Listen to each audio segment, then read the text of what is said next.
డబ్బు, అనారోగ్యం, ఉద్యోగం, వ్యాపారం, అప్పులతో బాధపడుతున్నారా? మీకోసమే launch your future program. Welcome to Sumanti నేను మీ Sumanti Vinag. According to Vaidik astrology కనుక మనం చూసుకుంటే జనరల్గా అశ్విని నక్షత్రం వారికి నరదృష్టి ప్రభావం ఉంటుందా, ఉంటే ఏ విధంగా ఉంటుంది, ఎస్పెషల్లీ విమెన్కి నరదృష్టి ప్రభావం ఏ విధంగా ఉండే అవకాశం ఉంటుంది, ఎన్ని రకాలుగా ఉంటుంది, అండ్ దానికి పరిహారాలు ఏంటి అనేది ఈరోజు మనతో పాటు ఉమా గారు ఉన్నారు. అది వారి మాట్లాడి తెలుసుకుందాం. హలో ఉమా గారు. హలో నాగరాజ్ గారు. అకార్డింగ్ టు వేదిక్ ఆస్ట్రాలజీ కనుక మనం చూసుకుంటే విమెన్కి ఎస్పెషల్లీ అశ్విని నక్షత్రం వారికి నరదృష్టి ప్రభావం ఉండే అవకాశం ఉంటుందా, ఉంటే ఏ విధంగా ఉంటుంది, అండ్ నరదృష్టి ప్రభావం అనేది ఎన్ని రకాలుగా ఉంటుంది? ముఖ్యంగా చాలామంది ఇప్పుడు మీరు అడిగినటువంటి క్వశ్చన్కి నక్షత్రానికి నరదృష్టికి ఏమిటి సంబంధం అని చాలామంది అనుకుంటూ ఉంటారు. ఇందాక ముందు చెప్పినట్టుగా ఏదైతే జ్యోతిష శాస్త్రంలో ఒక్కొక్క నక్షత్రానికి ఒక్కొక్క నిర్దిష్టమైన క్యారెక్టరిస్టిక్స్, వాళ్ళకి సంబంధించిన కొన్ని ఆరోగ్య సమస్యలు, తీసుకోవాల్సిన ప్రికాషన్స్ ఏ దశలు అనుకూలిస్తాయి, వాళ్ళకి సంబంధించిన కొత్త బ్లూ ప్రింట్ అనేటువంటి జ్యోతిషశాస్త్రపరంగా ఇవ్వబడింది. అయితే వాళ్ళ శక్తి సామర్థ్యాలు కూడా అందులో ఇవ్వబడింది. ఎప్పుడైతే నరదృష్టి అనేటువంటి ఒక నెగిటివ్ ఎక్స్టర్నల్ ఫోర్స్ అనేటువంటిది మనిషి మీద, అశ్విని నక్షత్రం వారి మీద పడుతుందో, ఆడవాళ్ళ మీద, నెగిటివ్ ఎనర్జీకి వీళ్ళు ఏ రకంగా రిఫ్లెక్ట్ అవుతారు, ఏ రకంగా వీళ్ళు దానికి ప్రభావితులు అవుతారు, ఏ రకమైన ఎఫెక్ట్స్ ఉంటాయి, దోషాలు, సమస్యలు వస్తాయి అనేటువంటిది కూడా మనం అంచనా వేయచ్చు. ఆ ప్రికాషన్ అనేటువంటి చూసే వాళ్ళకి చెప్పొచ్చు. సో ఇక్కడ అశ్విని నక్షత్ర స్త్రీలు, అదేవిధంగా నరదృష్టి ఆడవాళ్ళు కాబట్టి ముఖ్యంగా నరదృష్టి అంటే ఏమిటో తెలియాలండి. ఏమిటంటే నరదృష్టి అనేటువంటి చూడడానికి చాలా సామాన్యమైన పదమైనప్పటికీ కూడా ఎన్నో కోట్ల మంది, ఈవెన్ కొంతమంది, ఎంతమంది కాదు, కొన్ని కోట్ల మంది నరదృష్టి ప్రభావం వల్ల బాధపడుతున్నారు ఈ రోజుల్లో అండి. నరదృష్టిలో 5 రకాలుగా విభజించబడిందండి. మొదటిది సామాన్యమైన నరదృష్టి అంటారు. అంటే మనం ఏదైనా ఒక వస్తువు కొనుక్కున్నప్పుడో, బట్టలు కొనుక్కున్నప్పుడో, లేకపోతే ఉదాహరణకి ఒక ఫోనో, ఒక వాచో ఏదైనా కొనుక్కున్నప్పుడో అందరికీ చూపించాలని ఉత్సాహంతో అందరికీ చూపిస్తాం. వాళ్ళు కూడా చాలా బాగా మమ్మల్ని ప్రశంసించడం, అభినందించడం లాంటివి చేస్తారు. అందరూ చూడాలని మనం చేస్తాం. సో అక్కడ ఒక దృష్టి అనేటువంటిది పడుతుంది. అది దోషంగా మారి మనకి తర్వాత రోజు ఒక చిన్నగా వికారము, వాంతులు, జ్వరం రావడము, తలనొప్పి, లేకపోతే ఆకలి ఉండకపోవడము, నిద్ర పట్టకపోవడం లాంటివి చిన్న చిన్న ఇబ్బందులు అవి వస్తాయి ఖచ్చితంగా. అయితే అవి వాళ్ళకున్న విల్ పవర్ బట్టియో, దేవతారాధన బట్టియో, ప్లానెట్స్ బలం బట్టి కాస్త ఓవర్కమ్ అయిపోతారు. ఇక రెండవది మహానరదృష్టి అని ఉంటుంది నాగరాజు గారు. ఈ మహానరదృష్టి బారిన పడినటువంటి ఏ మానవుడైనా సరే యాక్సిడెంట్స్ అవుతాయి, గాయాలు పాలవుతారు, రక్తం కళ చూస్తారు, ఇంజూరీస్, సర్జరీస్, తర్వాత కుటుంబంలో ఒకరి తర్వాత ఒకరు వరుసగా చనిపోతూ ఉంటారు. ఎందుకు చనిపోతున్నారో, ఏ ఆరోగ్య సమస్య వచ్చిందో తెలియదు. అయితే తీవ్రమైన ఆరోగ్య సమస్యలు వస్తాయి. ఆ టెస్టులు చేయించడానికి ఏ ఆరోగ్య సమస్య వచ్చిందో తెలుసుకోవడం కోసమే కొన్ని 10 రకాల హాస్పిటల్ చుట్టూ తిరిగి 10 రకాలైనటువంటి డాక్టర్లను కలిసి లక్షల రూపాయల డబ్బులు ధారపోయాల్సి వస్తుంది. కష్టపడి ఇల్లు కట్టాలని కలతో ఒక అంతస్తు వేస్తారు, 2వ అంతస్తు వేస్తారు, 3వ అంతస్తు మీద ఉండగా అర్ధాంతరంగా ఇల్లంతా ఆగిపోతుంది. బయటికి డబ్బులు ఇచ్చారు, అది ఏ శుభకార్యానికి వీళ్ళు ఖర్చు పెట్టుకోవాలి, పెళ్ళికి ఖర్చు పెట్టుకోవాల్సిన అవసరం ఉంటుంది, వాళ్ళు టైంకి ఇవ్వరు, అంటే శుభకార్యం మధ్యలో ఆగిపోతుంది. ఇలా అన్నీ కూడా అర్ధాంతరంగా నిట్ట నిలువున మనిషిని కుప్పకూల్చేటువంటి విషయాలన్నీ కూడా మహానరదృష్టి యొక్క ప్రభావం వల్లనే జరుగుతాయి. ఇక మూడవది సంభోగ దృష్టి అని ఉంటుందండి. సంభోగ దృష్టి అంటే ఎవరైతే ఇద్దరు పెళ్లి చేసుకున్నటువంటి దంపతులు అన్యోన్యంగా ప్రేమాప్యాలతో ఉంటున్నారో వాళ్ళ మధ్య ఎవరైనా మూడో వ్యక్తి యొక్క ఇన్ఫ్లుయెన్స్ పడినా, లేకపోతే వాళ్ళ మీద సంభోగ దృష్టి పడినా అక్రమ సంబంధాలకు దారితీస్తాయి ఖచ్చితంగా. తరువాత ఆ దంపతుల మధ్యలో అన్యోన్యత పోతుంది. సందేహాలు, అనుమానాలు, భయాలు, భార్య భర్తను సరిగ్గా పట్టించుకోకపోవడం, భర్త భార్యను సరిగ్గా పట్టించుకోకపోవడం, ఇంతకు ముందులో అన్నీ షేర్ చేసుకోలేకపోవడం, తద్వారా డివోర్స్ దాకా దారితీస్తుంది. అదేవిధంగా సంతాన దృష్టి ఉంటుందండి. ఇది కూడా చాలా ప్రమాదకరమైందని చెప్పొచ్చు. ఎందుకంటే మనం చూస్తుంటాం మన ఇళ్లలో అర్ధరాత్రి పూట అసలు అకారణంగా లేచి చిన్నపిల్లలు ఏడుస్తూనే ఉంటారు గుక్కపెట్టి. ఎందుకు ఏడుస్తున్నారో అర్థం కాదు. అదేవిధంగా చూస్తే ఆకలి వేయదు, చిక్కిపోతుంటారు. ఎప్పుడూ చిన్నపిల్లలు యాక్టివ్గా తిరిగి పరిగెత్తి ఆడుకునేటువంటి వాళ్ళు ఇప్పుడు అసలు ఏముండదు, పేలమొహం వేసుకొని కూర్చోవడము, తినకపోవడము, నిద్రపోకపోవడము, మోషన్స్, డైజెషన్ ప్రాబ్లమ్స్, జ్వరము, చిన్నపిల్లలకి ఇవన్నీ వస్తాయండి. అందవిహీనంగా అయిపోతారు. బాల సౌందర్యం అంతా పోతుంది సంతాన దృష్టి వల్ల.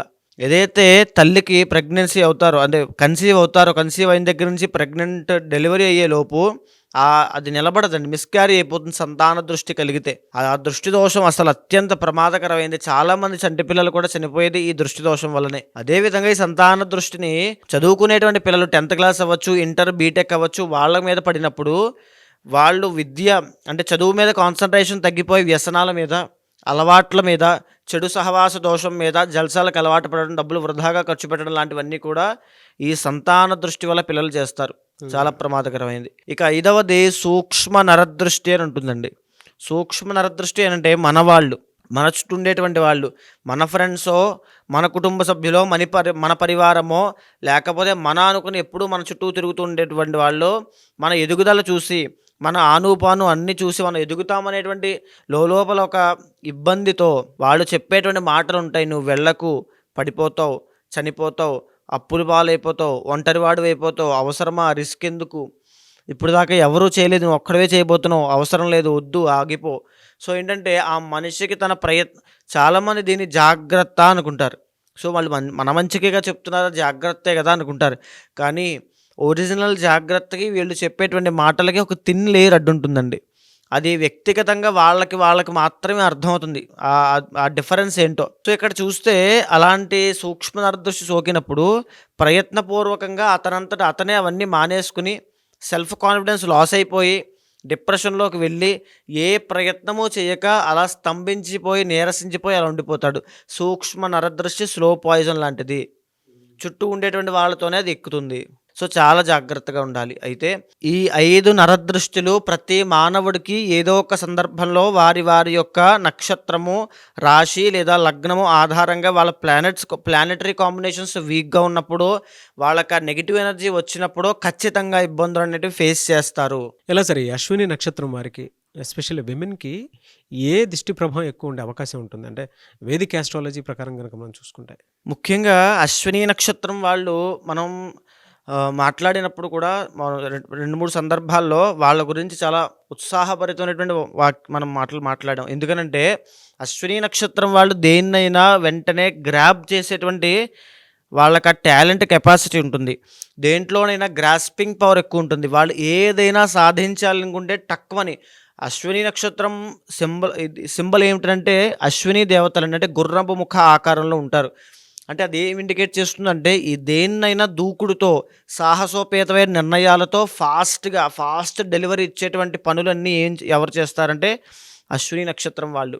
అశ్విని నక్షత్ర స్త్రీలు, ఆడవాళ్ళు ఏ పనైనా చకచక చేసుకుంటూ వెళ్ళిపోతారు. ఎంత పనున్నా ఈవెన్ మగవాళ్ళకి కూడా పోటీ వచ్చే విధంగా వాళ్ళ యొక్క పనితీరు ఉంటుంది. అదేవిధంగా ఎప్పుడైతే ఈ అశ్విని నక్షత్రం వాళ్ళకి, మీరు అడిగారు ఇందాక ఎలాంటి నరదృష్టి వీళ్ళకి ఎఫెక్ట్ అవుతుంది అని, అశ్విని నక్షత్రం వాళ్ళకి ఎఫెక్ట్ అయ్యేటువంటిది సూక్ష్మ నరదృష్టి. నాగరాజు గారు, వాళ్ళ చుట్టూ ఉండేటువంటి వాళ్ళ యొక్క ప్రభావమే వీళ్ళ మీద పడి వీళ్ళ తీవ్రంగా ఇబ్బందులకు గురవుతారు.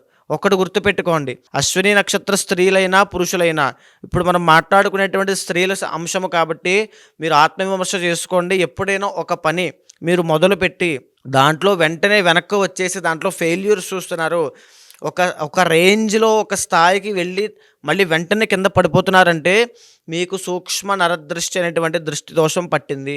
ఇది ఎందుకు చెప్తున్నానంటే అండి, నా పర్సనల్ అనుభవంలో కూడా నేను ఎంతోమందిని చూశాను. అశ్విని నక్షత్ర స్త్రీలు సూక్ష్మ నరదృష్టి వల్ల ఇబ్బంది పడతారు.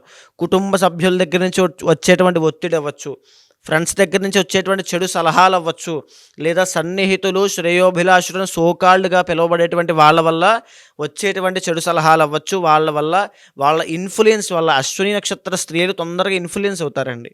అంటే వాళ్ళు చెప్పేది మంచే కదా, మన వాళ్ళే కదా అనేటువంటి మంచితనం చాలా ఎక్కువగా ఉంటుంది. దానివల్ల కంప్లీట్గా ఇబ్బంది పడతారు. వాళ్ళ కెరీర్ అంతా కూడా స్మాష్ అయిపోతుంది. ఈ మాట ఎందుచేత అంటున్నానంటే నా పర్సనల్ అనుభవంలో కూడా ఎంతోమందికి నేను చూశాను, చేయించాను కూడా పరిహారము. అశ్విని నక్షత్ర స్త్రీలకి ఆ విషయంలోనే వివాహం కాదు 30 ఏళ్ళు దాకా. ఇప్పుడు ఏం చేసుకుంటావులే, అప్పుడు ఎవరు చేసుకోవట్లేదు, చేసుకోకు అనేటువంటి ప్రోత్సాహం కావాలని చేసేటువంటిది. లేదా ఆ సూక్ష్మ నరదృష్టి ప్రభావం వల్ల 30 ఏళ్ళు దాకా పెళ్ళి అవ్వదు, 30 ఏళ్ళు దాకా ఉద్యోగం రాదు, సంతాన సమస్య వస్తుంది. మనం ఇందాక నరదృష్టి ప్రభావం వల్ల మాట్లాడుకుంటున్నప్పుడు సంతాన నరదృష్టి అని చెప్పామండి. సంతాన దృష్టి దోషం వల్ల ఆడవాళ్ళకి బ్లీడింగ్స్ కూడా అవుతాయి, పీసీఓడి ఆర్ పీసీఓఎస్ వస్తాయి. సేమ్ ఇదేనండి. అశ్విని నక్షత్ర స్త్రీలకి సంతాన సమస్య వస్తుంది అంటే నరదృష్టి ప్రభావం తీవ్రంగా ఉంది అని అర్థం అమ్మ. కాబట్టి వెంటనే దానికి రెమెడీ చేసుకోండి. ఈ దృష్టి ప్రభావం పట్టినప్పటి నుంచి 1-2 రోజుల దగ్గర నుంచి మీకు ప్రారంభం అయిపోతుంది. సిమ్టమ్స్ ఎలా ఉంటాయి సార్ వీటికి? ముఖ్యంగా నేను ఫస్ట్ ఆఫ్ ఆల్ అశ్విని నక్షత్రం గురించి ఏం చెప్పానండి, వాళ్ళు ఎంత చాకచక్యంగా ఏ పనైనా చేసుకుంటూ వెళ్ళిపోతారని చెప్పాను కదా, అది మిస్ అవుతారు, నీరసించిపోతారు, ఏ పని చేయాలన్నా ఇంట్రెస్ట్ ఉండదు. ఈవెన్ భగవంతుడి దగ్గర కూర్చుని 10 నిమిషాలు ధ్యానం చేసి మనసులో ఉన్న మాట భగవంతుడు చెప్పుకోవాలన్నా వాళ్ళకి ఆసక్తి రాదు, ఎవరి మీద ఇంట్రెస్ట్ ఉండదు. వీళ్ళ అద్భుతమైన స్పోర్ట్స్ పర్సన్స్ కింద, తర్వాత క్రీడాకారుల కింద, గొప్ప గొప్ప తెలివితేటలు ఉన్న వాళ్ళ కింద, ఎందుకంటే ఫిజికల్లీ వెరీ ఫిట్ అండి వీళ్ళు. సో వాళ్ళ కింద రాణించగలుగుతారు, వాళ్ళని వాళ్ళు మిస్ అవుతారు. సో అది వాళ్ళు ఫీల్ అవుతారు. ఇప్పుడు నేను చెప్పేటువంటి మాటలన్నీ కూడా వాళ్ళకి తెలుస్తాయి. వాళ్ళని వాళ్ళు మిస్ అవ్వడం అంటే ఏంటో వాళ్ళు చూస్తారు ఈ యొక్క నరదృష్టి ప్రభావం పట్టిన తర్వాత. సో ఈ దృష్టి ప్రభావము 2 రోజుల దగ్గర నుంచి 7 రోజుల్లోపు కనబడుతుందండి. ఎప్పుడైతే దృష్టి ప్రభావం కనబడుతుందో తరచుగా మీకు ఇదే ఆలోచనలు, నెగిటివ్ థింకింగ్, ఓవర్ థింకింగ్ వీళ్ళకి ఎక్కువ ఉంటుంది బాగా. బికాజ్ అశ్విని నక్షత్రం రూల్డ్ బై కేతు కాబట్టి అండి. ఏ మంత్లో ఏ విధంగా ఉండే అవకాశం ఉంటుంది సార్ వీళ్ళకి? యాక్చువల్లీ వీళ్ళకి మార్చి 30 తర్వాత శని దోషం పట్టబోతున్నాడు అండి. ఏలినాటి శని అంటే అక్కడ ప్లానటరీ పొజిషన్స్ కాస్త వీక్ అవ్వబోతున్నాయి అని అర్థం. వీళ్ళ దగ్గర చిల్లి గవ్వ రూపాయి కూడా నిలబడదు, బాగా గుర్తుపెట్టుకోండి. చుట్టూ ఉండేటువంటి వాళ్ళు ఎప్పుడూ అవమానిస్తూనే ఉంటారు వీళ్ళని, ఎప్పుడూ సూటిపోటు మాటలు ఆడుతూనే ఉంటారు, వీళ్ళ తప్పు లేకపోయినా బ్లేమ్ చేస్తూనే ఉంటారు. వీళ్ళు చుట్టూ ఉండేటువంటి బంధాలు, బాంధవ్యాలు, ఈవెన్ లవ్లో ఉన్న వాళ్ళకు కూడా ఆ దృష్టి ప్రభావం వల్ల అవన్నీ దూరం అయిపోతాయి, అంటే బ్రేకప్స్ అయ్యేటువంటి అవకాశాలు ఉంటాయి. సో ఈ రకంగా మార్చి 30 తర్వాత నుంచి 2.5 years పాటు వీళ్ళకి ఆ ఇబ్బంది రాబోతోంది. 2.5 years అండి. మార్చి తర్వాత నుంచి ఇబ్బంది రాబోతోంది. ఎప్పుడైతే దృష్టి దోషం అనేది ఉంటుందో ఇంకా తీవ్రమైనటువంటి సమస్యలకి గురైపోతారు, ఆత్మస్థైర్యాన్ని కోల్పోతారండి. వీళ్ళకి ముఖ్యంగా ఉన్నది అదే మైనస్ అయిపోతుంది. వీళ్ళకి అంటే రెమెడీ ఏం చేసుకుంటే బాగుంటుందండి? మహాప్రత్యంగిర హోమం నాగరాజు గారు. ఎప్పుడైతే ప్రత్యంగిర హోమం ఒక మనిషి మీద, ఒక వ్యక్తి మీద అమ్మవారు అనుగ్రహం కోసం చేయబడుతుందో ఎలాంటి నరదృష్టి ప్రభావమైనా, దుష్ప్రభావాలైనా అన్నీ తొలగించబడతాయి. శీఘ్రంగా, అతి శీఘ్రంగా చేసిన తర్వాత రోజు నుంచే ఆ పరిహారాన్ని, ఆ మంచి అనుభవాలని అవన్నీ ఫీల్ అవ్వగలుగుతారు. ఆ జాతకుడు అవ్వచ్చు, వాళ్ళైనా అవ్వచ్చు. అయితే ప్రతి అశ్విని నక్షత్ర జాతక స్త్రీలు ఉదయమే బ్రహ్మముహూర్తంలో నిద్రలేచి తూర్పు దిక్కున అభిముఖంగా కూర్చుని ఓం శ్రీమాత్రే నమః అనేటువంటి మంత్రాన్ని 108 సార్లు జపం చేయండి. 48 రోజుల పాటు మానకుండా జపం చేయగలిగితే ఆ నరదృష్టి ప్రభావం మొత్తం పోతుంది. వీళ్ళకి ఎక్కువగా ఏ రోజు కలిసి వచ్చే అవకాశం ఉంటుందండి? మంగళవారం అండి. మంగళవారం చాలా అద్భుతంగా వీళ్ళకి బాగుంటుంది. ఎనీవేస్ థ్యాంక్ యూ అండి. Thank you so much Uma గారు. నమస్తే అండి. ఎవరికి వారికి సంబంధించినటువంటి వాటిలో కనుక మనం చూస్తే వ్యక్తిగత జాతకం ప్రకారం ఒక్కొక్కరికి ఒక్కొక్క దోషాలు అవి ఉంటూ ఉంటాయి. జనరల్గా మీ దగ్గరకు వచ్చి ఏదైనా యజ్ఞాలు, యాగాలు, హోమాలు చేయించుకుందాం అనుకున్నటువంటి వాళ్ళు ఉంటారు, పెళ్లిళ్ళకు ముహూర్తం పెట్టించుకోవాలి అనుకున్నటువంటి వాళ్ళు ఉంటారు, దాంతోపాటు కొంతమంది అన్నప్రాసన వాటికి సంబంధించింది కూడా ఉంటుంది, కొన్ని యజ్ఞాలు, యాగాలు, హోమాలు. సో వాళ్ళ బిలీఫ్ సిస్టమ్ ప్రకారం మిమ్మల్ని అప్రోచ్ అవుదాం అనుకుంటారు. అది ఏ రాశి వారైనా సరే, ఏ నక్షత్రం వారైనా సరే. వాళ్ళకి మీరు టైం ఇస్తారా? అపాయింట్మెంట్ తీసుకోవచ్చా? ప్రాసెస్ ఏంటి? తప్పకుండా అండి. మీరు కింద కనిపించేటువంటి నెంబర్కి కనుక కాంటాక్ట్ అయితే, ముఖ్యంగా ఈ జ్యోతిష్ శాస్త్రంలో ఎలాంటి సమస్యలున్నా, సందేహాలున్నా, లేకపోతే ఏదో మా మీద దుష్ప్రభావాలు ఉన్నాయి, ఇంట్లో శుభకార్యాలు ఆగిపోతున్నాయి, ఏంటో తెలియనటువంటి జీవితంలో అయిపోతుంది అనేటువంటి బాధ కానీ ఏమైనా ఉన్నా, ఖచ్చితంగా జ్యోతిష శాస్త్రం అనేటువంటిది నిర్దిష్టమైన పరిహారం ప్రతి ఒక్కరికి చూపిస్తుందండి. ఆస్ట్రాలజీ అనేటువంటిది ఒక ఆయుధం లాంటిది మన భారతదేశంలో. ఇది వెస్ట్రన్ కల్చర్లో కూడా అలవాటైందంటే దీని యొక్క పవర్ ఏంటో ఆలోచించవచ్చు. సో ఆస్ట్రాలజీ ద్వారా ప్రతి మనిషిని ప్రిడిక్ట్ చేయొచ్చు. ఆ వ్యక్తికి ఎప్పుడు ఎలాంటి సమయాల్లో ఎలాంటి జాగ్రత్తలు తీసుకోవాలో తెలుసుకోవచ్చు. ఎలాంటి ఆరోగ్య సమస్యల విషయంలో జాగ్రత్త ఉండాలి, ఎలాంటి వృత్తి వ్యాపారంలో సక్సెస్ అవుతాడు, ఎలాంటి సమయంలో పెట్టుబడి పెట్టాలి, స్టాక్ మార్కెట్ అవ్వచ్చు, లేకపోతే ఇన్వెస్ట్మెంట్స్ అవ్వచ్చు, గోల్డ్ అవ్వచ్చు, ప్రతి దాని విషయం గురించి ఈ ఆస్ట్రాలజీ చాలా కూలంకషంగా డీప్గా చెప్పింది. కాబట్టి దీన్ని అర్థం చేసుకునే విధానంలో తప్పకుండా అప్రోచ్ అవ్వచ్చు. ఖచ్చితంగా ఆ ముహూర్తాలకైనా సరే, యజ్ఞ యాగాదులకైనా, ఏ పూజా కార్యక్రమానికైనా తప్పకుండా అపాయింట్మెంట్ తీసుకోండి. కన్సల్ట్ అవుతాను, ఖచ్చితంగా చేపిస్తాను. డెఫినెట్గా.